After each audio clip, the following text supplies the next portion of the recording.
Ini juga bukan penyembahan dan soal patung ya, soal ikonoklasi dan patung. Saya kemarin itu dapat bantahan dari teman ya. Dia membawa ke kisah Sadrak Mesak Abednego di Daniel.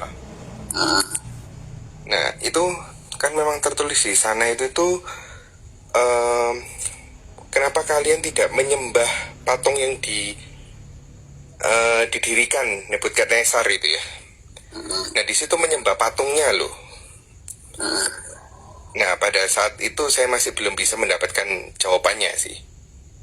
Kan kita kan patung ini sebagai seperti penghubung dengan sosok Tuhan kita kan, atau sosok Bunda Maria juga. Jadi kita bukan menyembah patungnya, tapi apa yang direpresentasikan sebenarnya kan gitu.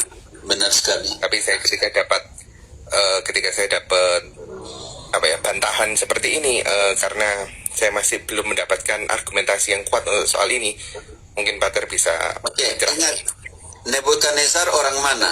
Orang Yahudi? Saya kurang tahu sih Babilonia, Raja Babilonia yang menghancurkan bait suci. Dia menganggap dirinya dewa. Seperti yang ada di Mesir, seperti juga Kaisar Roma.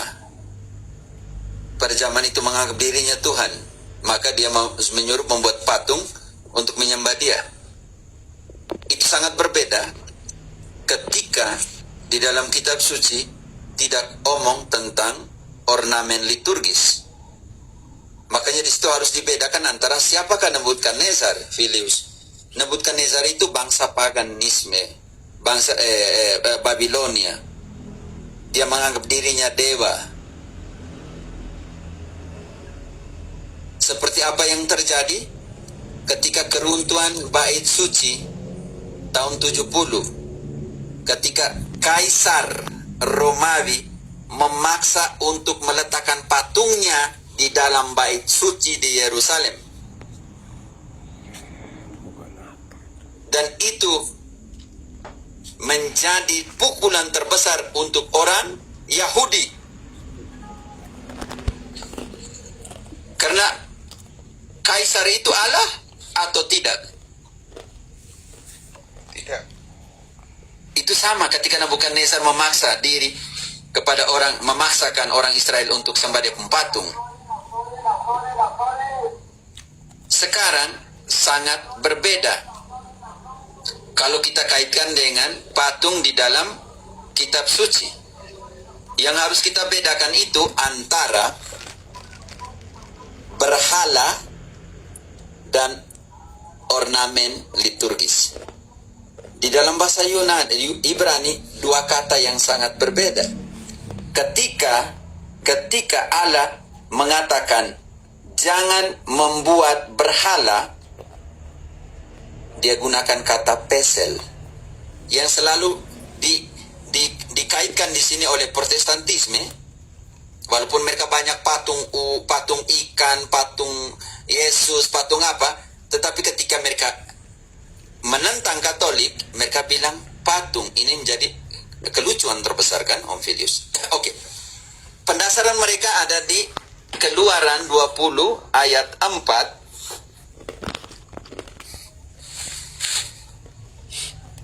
Bantu dulu, Keluaran 20 ayat 4. Saya baca sebagai catatan, saya baca TB1 ya Pak ya. Ya, baca TB1, nanti kita sandingkan. Yulita nanti kalau TB2 Anda baik juga. Duanya kita sandingkan. Oke, saya ada TB2 juga. Oke, sekarang kita baca TB1, setelah itu TB2-nya seperti apa. Justru Protestan sendiri menyadari kesalahan terjemahan, Om Filius. Sekarang kita masuk di TB1 dulu. TB1, Keluaran 20 ayat 4. Ayat 4, Ya. tahan dulu, dan ayat 5. Ayat 4 engkau berhenti dulu, larangan pertama. Ayat 5, larangan kedua. Di situ ada dua larangan. Jangan membuat bagimu patung yang menyerupai apapun yang ada di langit di atas, atau yang ada di bumi di bawah, atau yang ada di dalam air di bawah bumi. Jangan sujud menyembah kepadanya. Jangan. Ayat 4 dulu. Itu harus dipahami dalam pengertian ini. Tuhan melarang untuk membuat patung.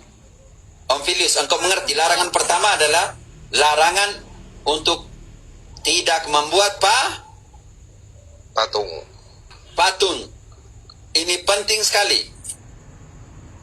Larangan untuk tidak membuat patung, itu yang pertama. Jadi, larangan pertama, patung bentuk apapun tidak boleh dibuat. Itu yang pertama. Karena di ayat 4 sangat jelas, jangan kau buat patung. Apapun dari di atas langit, di bawah langit, di langit, dan sebagainya. Tidak boleh buat. Itu larangan pertama. Larangan kedua, ayat 5. Jadi di situ ada dua larangan.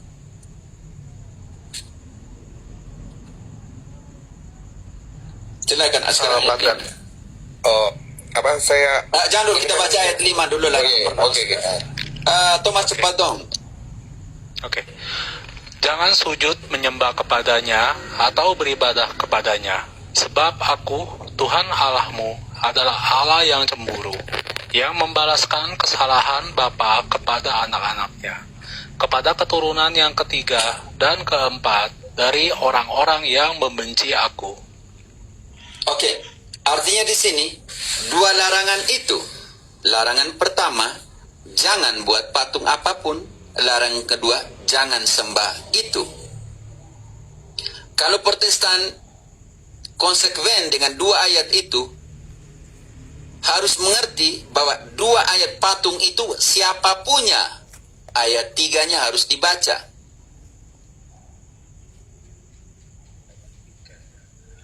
Jangan ada padamu Allah lain di hadapanku. Karena itu A kecil ganti di ilah ya, kalau tidak. Oke, siap. Jangan ada padamu ilah lain di hadapanku. Patung dari apa Filius kalau begitu? Dari ilah. Karena orang Israel datang dari penyembahan berhala di Mesir ratusan tahun.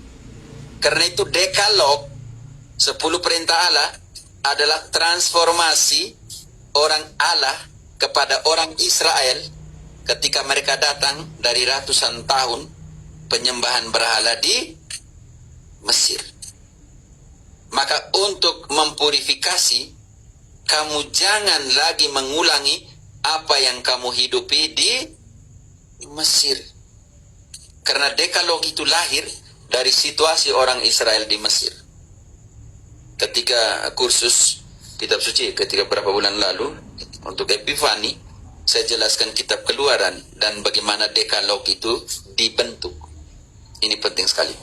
Oke, sekarang Om Filius, engkau akan kaget ketika Lai sendiri yang mayoritas Protestan menyadari kesalahan terjemahan di dalam TB1. Maka di dalam TB2 mereka akan menerjemahkan seperti apa? Mau langsung ayat 3, Romo? Ya langsung, karena sama nanti. 3-5 dibaca semua. Oke. Jangan ada padamu ilah lain di hadapanku. Jangan membuat bagimu berhala yang menyerupai apapun yang ada di langit di atas, atau yang ada di bumi, di bawah, atau yang ada di dalam air di bawah bumi. Jangan sujud. Tahan dulu ayat. Filius, sekarang engkau mengerti perbedaan antara terjemahan 1 dan terjemahan 2? Iya, mengerti Romo. Berarti itu dari arah Yunaninya itu berarti awalnya itu beda memang. Ibrani itu memang sangat beda. Itu sudah mengatakan ayat 3-nya itu sudah mendahului ayat 4 dan 5. Omong tentang berhala. Kalau patung semua berhala sangat berbahaya. Karena di Keluaran 25 ayat 18 Tuhan suruh buat patung juga di situ.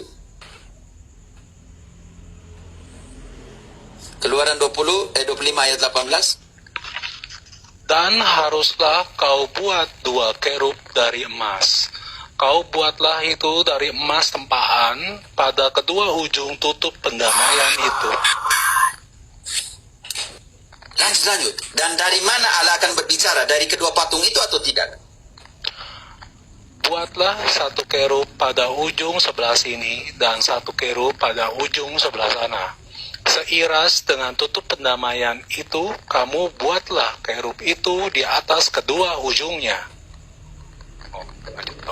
Kerub-kerub itu harus mengembangkan kedua sayapnya ke atas, sedang sayap-sayapnya menudungi tutup pendamaian itu, dan mukanya menghadap kepada masing-masing. Kepada tutup pendamaian itulah harus menghadap muka kerub-kerub itu.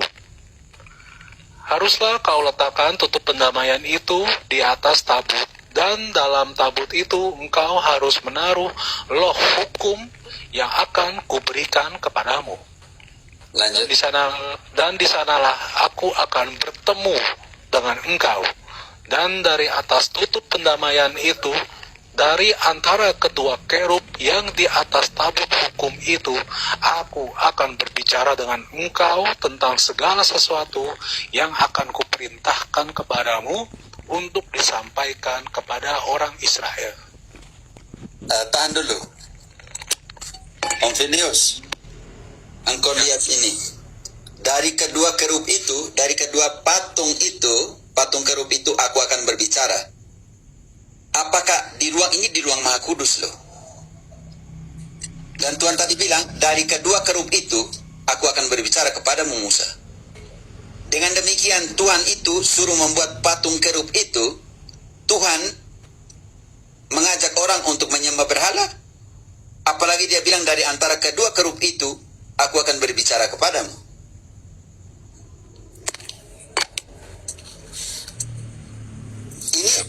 Ini masih kecil. Karena itu ada dua kata. Ketika Tuhan membuat referensinya kepada berhala, dia menggunakan kata pesel. Ketika dia mereferensikannya itu kepada ornamen liturgis, dia menggunakan kata pituats atau kata teselem, yaitu patung-patung representatif untuk ornamen liturgis. Ini yang harus dipahami. Karena itu dua kata yang berbeda. Ketika Tuhan berbicara kepada Musa, menggunakan dua kata yang berbeda. Karena dia menggunakan kata teselem untuk patung-patung representatif untuk kebutuhan liturgis, dan dia menggunakan kata pesel untuk yang berhala. Ini harus dimengerti. Contoh nih, Om Filius tahu tidak, di bait suci di Yerusalem, kerubim itu, patung malaikat itu besar sekali. Om Filius tahu berapa meter? Kalau berapa meternya tidak ingat, Romo. Tapi pernah membaca kalau itu memang besar. Besar. Oke, mau tahu ukurannya? 1 Raja-Raja 6 ayat 24. 23 lah, dari 23. Besar sekali. Berapa meter kita lihat nanti. Baru 2, bukan? Oh. Tidak, tadi ada cas. Kalau kasih masuk kabel cas, dia langsung macam pause. Oke. 1 Raja-Raja 6 ayat 23. Selanjutnya di dalam ruang belakang itu dibuatnya 2 kerub dari kayu minyak, masing-masing 10 hasta tingginya.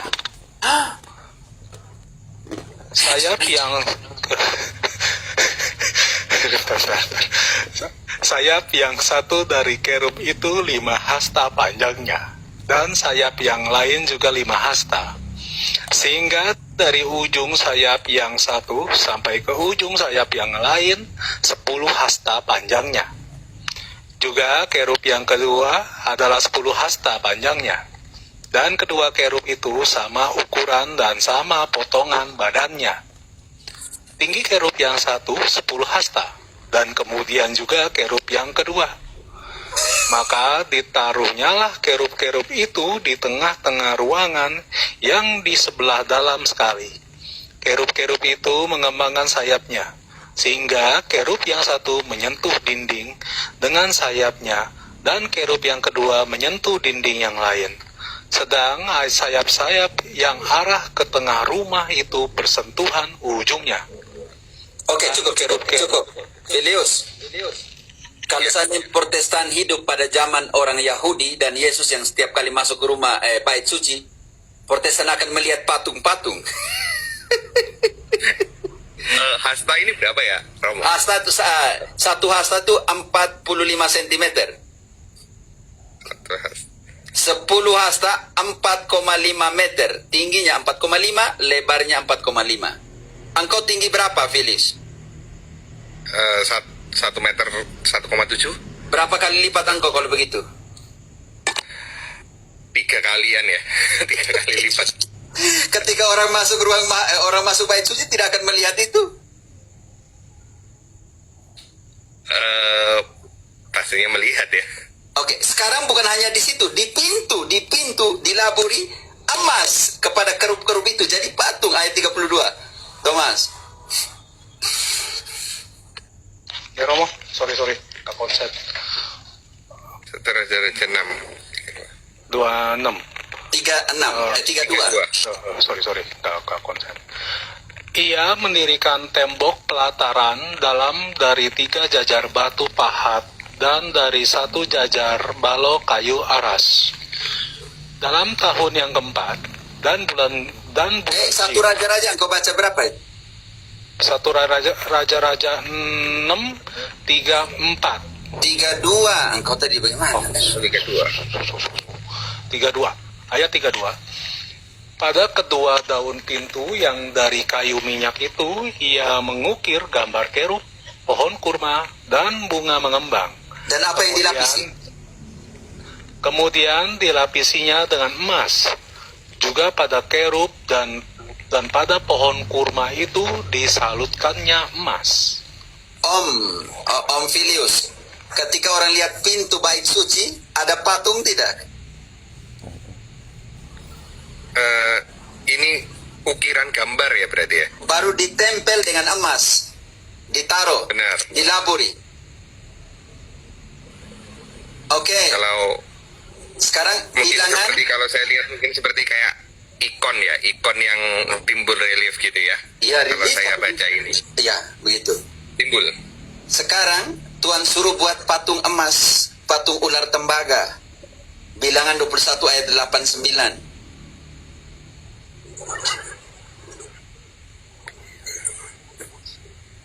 Ayat 29 ya. Maka berfirmanlah Tuhan kepada Musa, buatlah ular tedung dan taruhlah itu pada sebuah tiang. Maka setiap orang yang terpagut, jika ia melihatnya, akan tetap hidup. Lalu Musa membuat ular tembaga dan menaruhnya pada sebuah tiang. Maka jika seorang dipakut ular dan ia memandang kepada ular tembaga itu, tetaplah ia hidup. Filius, kalau patung, kan tadi ada larangan pembuatan bentuk apapun di bawah, bumi, di atas, langit. Ular ada di mana? Di darat.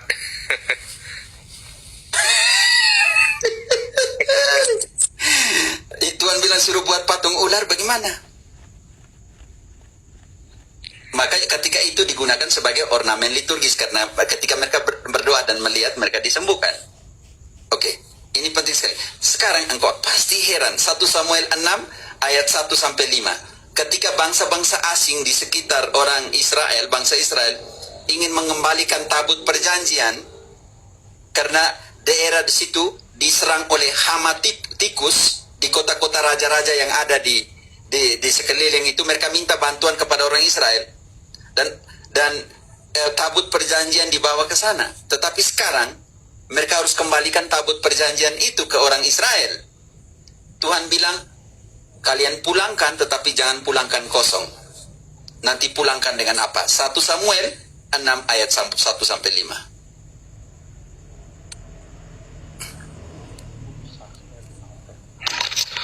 Setelah 7 bulan lamanya, tabut Tuhan itu ada di daerah orang Filistin.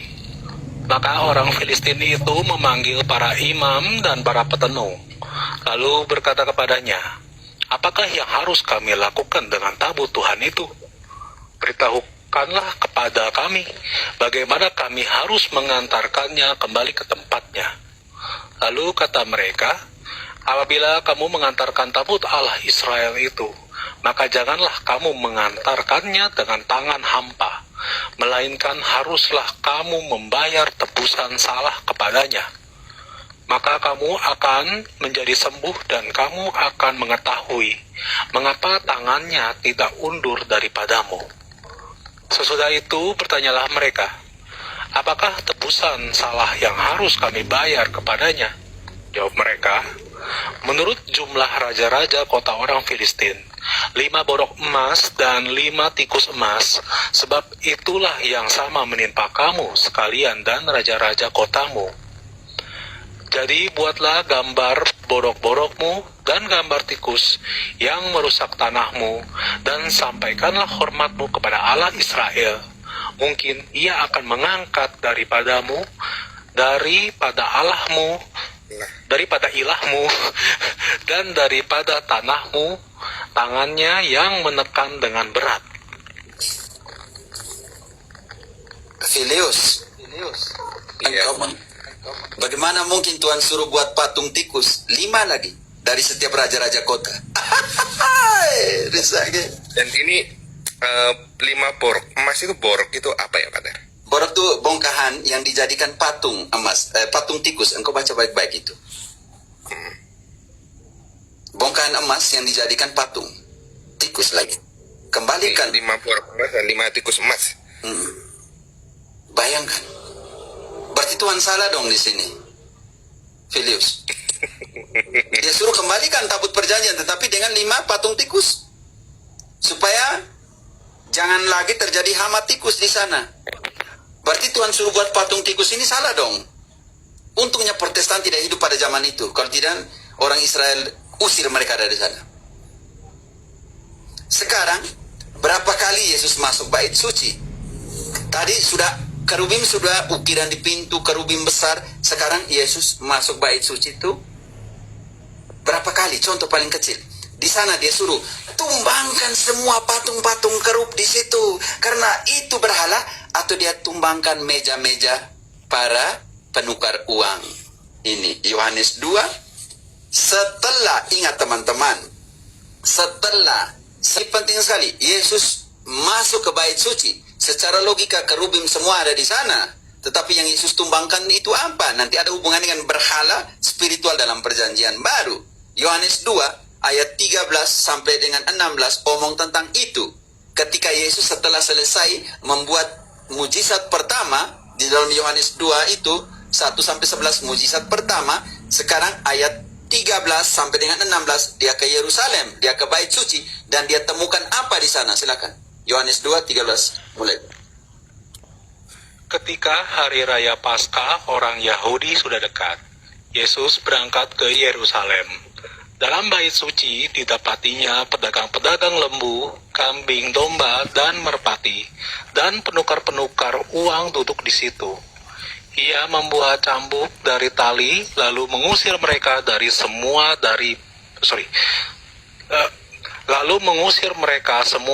dari bait suci, dengan semua kambing, domba, dan lembu mereka. Uang penukar-penukar... Tahan dulu. Oke. Ketika Yesus masuk bait suci. Oke, ayat 13. Ayat 13. Ayat 13. Ketika hari raya Paskah, orang Yahudi sudah dekat. Yesus berangkat ke Yerusalem. Dalam bait suci didapatinya pedagang-pedagang lembu, kambing, domba, dan merpati, dan penukar-penukar uang duduk di situ. Ia membuat cambuk dari tali, lalu mengusir mereka semua dari bait suci dengan semua kambing, domba, dan lembu mereka. Uang penukar-penukar dihamburkannya ke tanah, dan meja-meja mereka dibalikannya. Kepada pedagang-pedagang merpati, ia berkata, "Ambil semuanya ini dari sini. Jangan kamu membuat rumah Bapakku menjadi tempat berjualan." Maka teringatlah murid-muridnya. Cukup sampai situ. Yesus membandingkan apa, Filius? meja-meja, Meja-meja apa? penukaran uang dan apa itu, kambing domba tadi. Di dalam keempat Injil omong tentang itu. Bukan hanya Yohanes. 3 sinoptik omong yang sama. Kita ambil hanya satu saja. Lukas 19:45-46.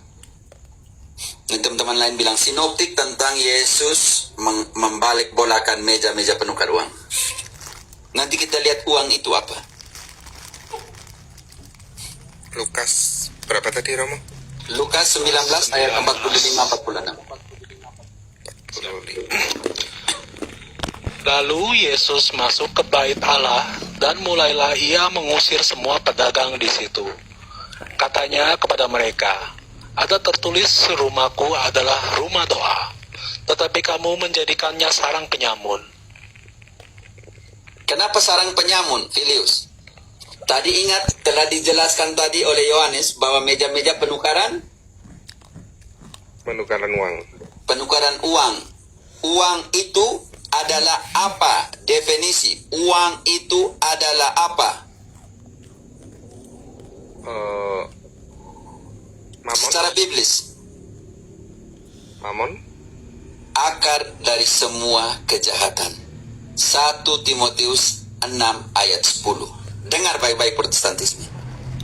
Cinta uang adalah akar dari semua kejahatan. Bukan patung.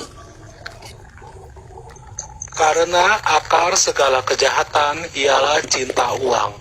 Sebab oleh memburu uanglah beberapa orang telah menyimpang dari iman dan menyiksa dirinya dengan berbagai-bagai dengan berbagai-bagai duka. Berduka. Karena uang ini mereka kehilangan kebenaran dan menganggap ibadah itu sebagai sumber keuntungan. Ayat 5. Ayat 5 mundur ya, oke. Percecokan antara orang-orang yang tidak lagi berpikiran sehat dan yang kehilangan kebenaran, yang mengira ibadah itu adalah suatu sumber keuntungan. 6-nya. Memang ibadah itu kalau disertai rasa cukup memberi keuntungan besar.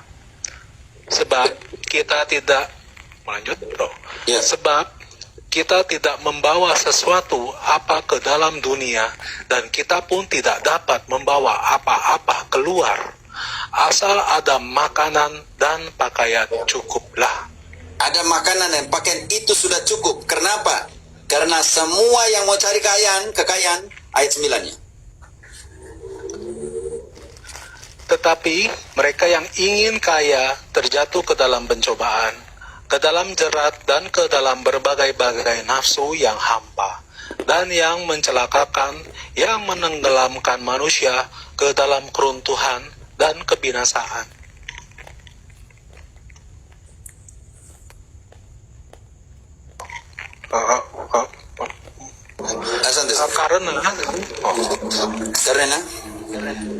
Karena akar segala kejahatan ialah cinta uang. Sebab oleh memburu uanglah beberapa orang telah menyimpang dari iman dan menyiksa dirinya dengan berbagai-bagai duka. Karena itu, tidak ada penyembahan berhala dalam pengertian patung dalam perjanjian baru. Namanya penyembahan berhala rohani. Yesus masuk bait suci. Para rasul masuk bait suci di dalam Kisah 2 ayat 46. Mereka lihat semua patung-patung itu, tapi tidak ada satupun yang bilang, robohkan patung-patung itu karena itu berhala. Justru Santo Paulus bilang begini, cinta akan uang itu, kerakusan akan uang itu, itulah penyembahan berhala. Efesus 5:5, kerakusan yang adalah penyembahan berhala. Karena ingatlah ini baik-baik. Tidak ada orang sundal, orang cemar, atau orang serakah, artinya penyembah berhala, yang mendapat bagian di dalam kerajaan Kristus dan Allah. Filius, kerakusan itu adalah penyembahan Berhala. Mana bilang patung di situ ada 3 unsur? Ada patung di situ? Tidak ada. Kolose 3 ayat 5 ada 5 unsur penyembahan berhala. Ada patung nanti kita dengar atau tidak? Kerakusan ada? Ya ada. Nanti kita lihat siapa yang membuat, yang mempunyai kerakusan. Nanti kita lihat. Kolose 2 ayat 5 ya Romo ya? Itu ada type di bawah itu. Oh. 3 ayat 5. Kolose 3. Oke, siap. Kolose 3 ayat 5. Bantu dong teman-teman yang dengar supaya jangan ulang, saya capek lah ulang kalau satu ayat 5 kali yang sama. Karena itu, matikanlah dalam dirimu segala sesuatu yang duniawi, yaitu percabulan. Tahan dulu Thomas. 1, percabulan, pelan-pelan. 2, Kenajisan. 3, Hawa nafsu. 4, Nafsu jahat. konsentrasi yang 5 nih. Dan juga keserakahan. Yang sama dengan penyembahan berhala. Om Filius, mana patung di situ? Belum ketemu, Romo. Tapi Protestan ambil ayat mana? Kalau terjemahan sana ada beda lagi, nggak tahu lagi ya, Romo. Enggak, di situ 5 unsur itu ada sebut patung? Tidak ada. Tidak ada sebut patung. Lalu mereka ambil patung dari mana? Sebagai penyembahan berhala. Dan sekarang engkau mau tahu, yang tadi bilang kerakusan tadi, 2 kali lo disebut. Di dalam Efesus dan dalam Kolose. Engkau mau tahu siapa yang membuat, yang memiliki kerakusan. 2 Petrus 2 mulai dari ayat 1. Konsentrasi, ingat kata kerakusan. Siapa yang mempunyai dan membuat dan memiliki itu? 2 Petrus 2 ayat 1. Sebagaimana nabi-nabi palsu dahulu tampil di tengah-tengah umat Allah, demikian pula di antara kamu akan ada guru-guru palsu. Mereka akan memasukkan pengajaran-pengajaran sesat yang membinasakan. Bahkan mereka akan menyangkal penguasa yang telah menebus mereka, dan dengan jalan demikian segera mendatangkan kebinasaan atas diri mereka. Banyak orang akan mengikuti cara hidup mereka yang dikuasai hawa nafsu, dan karena mereka jalan kebenaran akan dihujat. Dan karena serakahnya guru-guru palsu itu akan berusaha mencari untung dari kamu dengan akan berusaha mencari untung dari kamu dengan cerita-cerita isapan jempol mereka. Tetapi untuk perbuatan mereka itu hukuman telah lama tersedia. Garis bawahi karena serakah, karena rakus. Ulang itu kata. Yang di atasnya. Karena serakahnya. Karena serakahnya. Mereka buat apa? Cari orang-orang yang lemah imannya. Ibu bilang, kamu sudah selamat. Dan persepuluhan ke sini. Oke. Ayat 3. Dan karena serakahnya guru-guru palsu itu akan berusaha mencari untung dari kamu dengan cerita-cerita isapan jempol mereka. Bagaimana serakahnya? Cukup. Nanti itu sampai di batu panas semua nanti. Roma 16 ayat 17-18. Yang tukang serakah ini, kamu jangan ikut. Karena mereka hanya pikir jual firman. Nanti ada di 2 Korintus. Roma 16, 17, 18. Roma. Tolong type di bawah dong teman-teman ayatnya. Roma 16, 17. Tetapi aku menasehatkan kamu, saudara-saudara, supaya kamu waspada terhadap mereka yang bertentangan dengan pengajaran yang telah kamu terima, menimbulkan perpecahan dan godaan. Sebab itu, hindarilah mereka. Sebab orang-orang demikian tidak melayani Kristus, Tuhan kita, tetapi melayani perut mereka sendiri. Bentar. Dan dengan kata-kata mereka yang muluk-muluk dan bahasa mereka yang manis, mereka menipu orang-orang yang tulus hatinya. Haleluya. Garis bawah di situ, kembali lagi kepada tadi 2 Petrus 2 ayat 3. Mereka dengan yang muluk-muluk itu, mereka menipu orang-orang yang tulus hatinya untuk cari Tuhan. Mereka karena perutnya, mereka menipu orang-orang yang tulus hatinya untuk mencari Tuhan. Karena itu saya sangat sayang teman-teman Protestan kalau mereka mau mencari kebenaran biblis. Kalau mereka mau cari sungguh-sungguh apa yang tertulis dalam firman Tuhan, supaya kebenaran itu memerdekakan. Karena bahasa mereka yang mulus-mulus, dan yang di 2 Petrus bilang karena serakah, karena rakusnya mereka menipu orang-orang kecil. Baca kembali ayat 3-nya. Dan karena serakahnya, guru-guru palsu itu akan berusaha mencari untung dari kamu dengan cerita-cerita isapan jempol Dengan mereka. cerita isapan jempol. Sama, baca kembali Roma 16 ayat 18.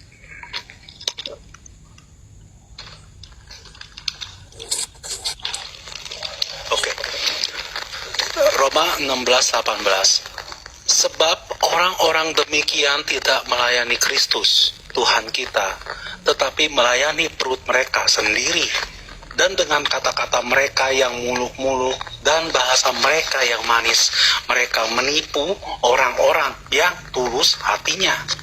Banyak Protestan yang mau cari kebenaran, diputar balikan. Bukan Injil yang lain, tetapi memutarbalikan Injil Kristus. Galatia 1 ayat 7-9. Dan Paulus bilang, saya menyesal kalian ikut mereka yang mewartakan Injil yang lain, tetapi bukan Injil yang lain, melainkan memutarbalikan Injil Kristus. Oke. Galatia 1 ayat 9. 7-9. Dengar baik-baik. Oke. Teman-teman bantu type, bro. Oke, start dari 7. Yang sebenarnya bukan Injil. Baca kembali Hanya- 6-nya. Oke.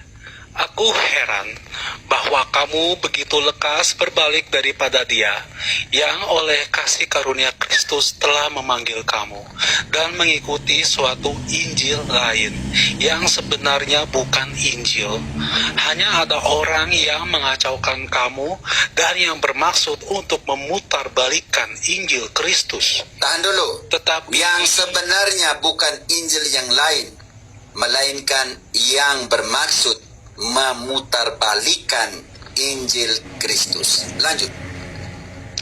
seperti yang telah kami katakan dahulu, sekarang kukatakan sekali lagi, jikalau ada orang yang memberitahukan kepadamu suatu Injil yang berbeda dengan apa yang telah kamu terima, terkutuklah dia.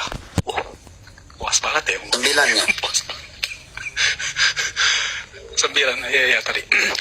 Seperti yang telah kami katakan dahulu, sekarang kukatakan sekali lagi, jikalau ada orang yang memberitakan kepadamu suatu Injil yang berbeda dengan apa yang telah kamu terima, terkutuklah dia. Karena itu teman-teman, kami tidak seperti mereka yang lain yang memperjualbelikan firman Tuhan untuk kepentingan mereka. Tetapi kami memberitakan maksud-maksud yang sesungguhnya dan yang sebenarnya. 2 Korintus 2 ayat 17.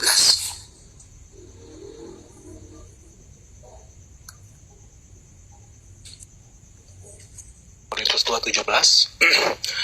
Sebab kami tidak sama dengan banyak orang lain yang mencari keuntungan dari firman Allah.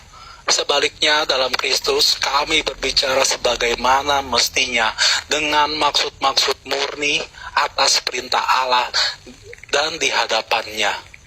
Karena firman Allah itu tidak bisa digunakan untuk mencari keuntungan. Dan Paulus bilang, 1 Korintus 9 ayat 18, apakah upahku?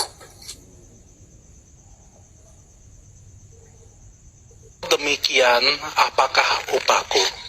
Upahku ialah ini, bahwa aku boleh memberitakan Injil tanpa upah, dan bahwa aku tidak mempergunakan hakku sebagai pemerintah Injil.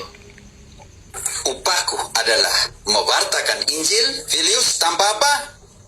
Upah. Karena kalau seandainya dengan upah, ayat 17-nya, siapa yang mewartakan Injil dengan upah? Kalau andai kata aku melakukannya menurut kehendakku sendiri, memang aku berhak menerima upah. Tetapi karena aku melakukannya bukan menurut kehendakku sendiri, pemberitaan itu adalah tugas penyelenggaraan yang ditanggungkan kepadaku. Artinya, semua pewarta yang mencari untung dari pewartaan, menjual firman untuk keuntungan pribadi, mengutus dirinya sendiri. Tidak pernah diutus. Aku tidak pernah mengutus mereka. Kenapa? Di situ ayatnya 17 sangat jelas. Kalau aku mewartakan Injil karena keuntungan, karena kepentingan, keinginan aku sendiri, karena aku tidak diutus tapi oleh orang lain, tapi aku yang mengutus diriku sendiri, maka aku harus memperoleh apa? Upah atau keuntungan atau upah. Paulus keras sekali di situ, teman-teman. Karena itu, teman-teman yang terkasih, 2 Korintus 11 ayat 13 dan 14. Mereka yang mewartakan Injil untuk mencari keuntungan, Paulus kategorikan sebagai apa? Sebab orang-orang itu adalah rasul-rasul palsu, pekerja-pekerja curang, yang menyamar sebagai rasul-rasul Kristus. Hal itu tidak usah mengherankan, sebab iblis pun menyamar sebagai malaikat terang. Karena itu, kerakusan itu adalah penyembahan Berhala. berhala, bukan patung. Patung PMK, patung Paus Maria. Kamu punya iman tidak berkembang.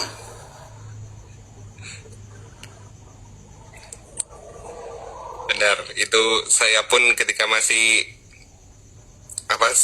Protestan ya, 3 itu paling utama. Tidak ada yang lain lagi, kan? itu bahkan saya sebelum akhirnya di Katolik Romo. Saya dari Protestan dulu ya? Iya, saya dari Protestan dulu. Jadi saya dari kecil itu Reform Protestan dan saya cukup kuat soal Skriptura. Jadi, tapi ayat-ayat ini engkau tidak baca? Baca. Jadi kalau boleh jujur Romo, saya pernah menghabiskan 1 Alkitab. Tapi ketika ayat-ayat ini engkau tidak, kalau itu penyembahan berhala dalam perjanjian baru mana nih? Gak ada satupun. Benar. Ketika saya baca ikut beberapa katekese dan beberapa seperti kayak Romo muncul di feed saya dan saya mulai belajar lagi dan saya baca lagi. Itu ketika saya sudut pandang, ketika saya sudah mengimani di Katolik, itu kayak tercerahkan. Itu benar-benar, dan itu benar-benar pada waktu itu saya lupa kayak minggu berapa yang pada tahun ini tuh kan ada ayat yang dari Lukas kalau nggak salah yang menyatakan kalau kita nggak jalan keluar dan mengetuk itu nggak akan dibukakan. Oh ya, ketuklah maka pintu akan dibukakan. Pintu akan dibukakan. Dan karena aku berdiri depan pintumu, Filius. Yang engkau radikal di sana sekolah sekolah, tapi engkau punya prinsip relativisme. Engkau ingat Wahyu 3 ayat 15. Engkau tidak panas, tidak dingin. Yang relativisme ini. Semua sama. Maka aku akan memuntahkan engkau. Ayat 19. Yang kukasihi, kutegur dan kuhajar. Berikanlah hatimu dan bertobatlah. Kenapa? Karena aku berdiri di depan pintu, ayat 20.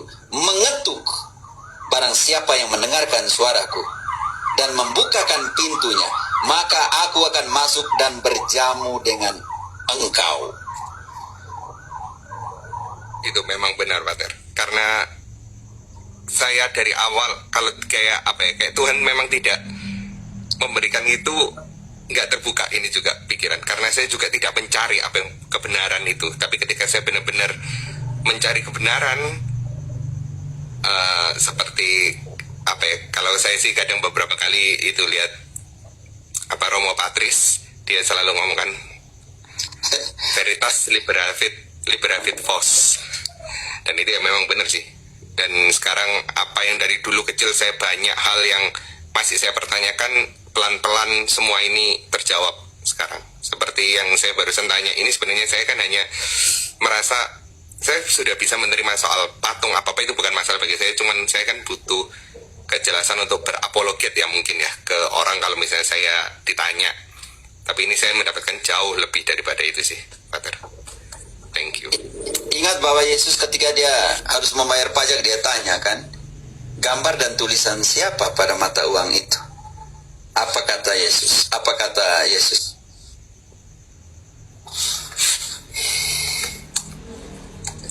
Mana itu ya?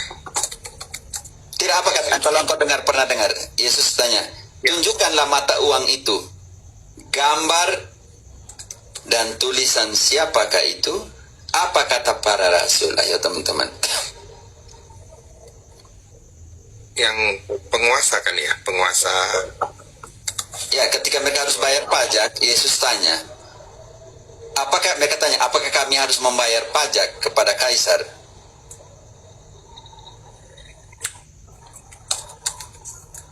Seingat saya sih iya.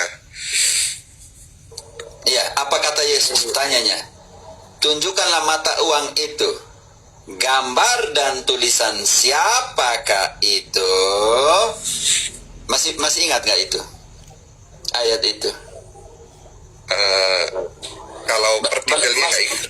Masih mau ingat pelan-pelan? Oke, bantu dulu. Pakai Markus punya atau Lukas? Coba Markus 12.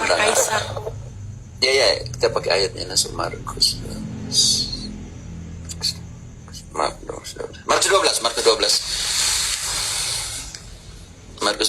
Coba 17-nya apa ya?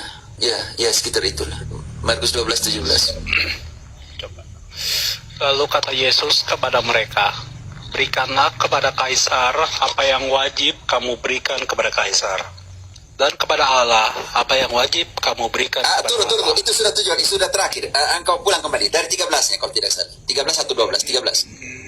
Tadi engkau baca 17-nya ya. Oke. Sekarang pulang ke 13 atau 12?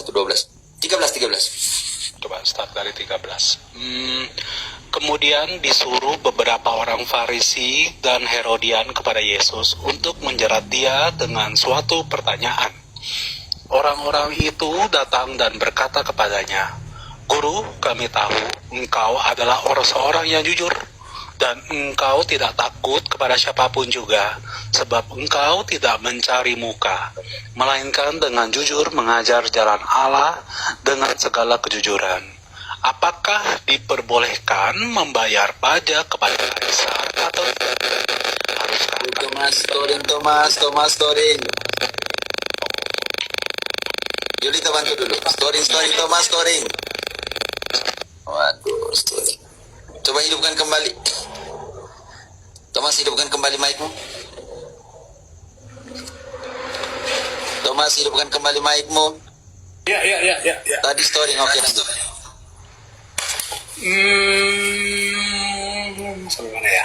Sampai mana ya? Ayat 16-nya. 16. Oke. Lalu mereka bawa, maka ia bertanya kepada mereka, gambar dan tulisan siapakah ini? Jawab mereka, gambar dan tulisan kaisar. Lalu kata Yesus kepada mereka, berikanlah kepada kaisar apa yang wajib kamu berikan kepada kaisar, dan kepada Allah apa yang wajib kamu berikan kepada Allah. Om Filius. Om Filius. Ya. Gambar kaisar? Ya. Yesus bilang, kurang ajar, itu patung dengan kaisar. Kamu bilang, itu berhala. Itu atau dia suruh berikan kepada kaisar, bayar pajak? Bayar pajak. Yang jadi persoalan di sini, Om Filius, engkau ada uang 100.000 di tanganmu, Om Filius? Ada. Patungnya siapa yang ada di dalam itu? Ini Soekarno. Lalu kenapa Protestan, pendeta-pendeta suka gambar itu yang uang itu yang punya gambar presiden dan wakil presiden pertama.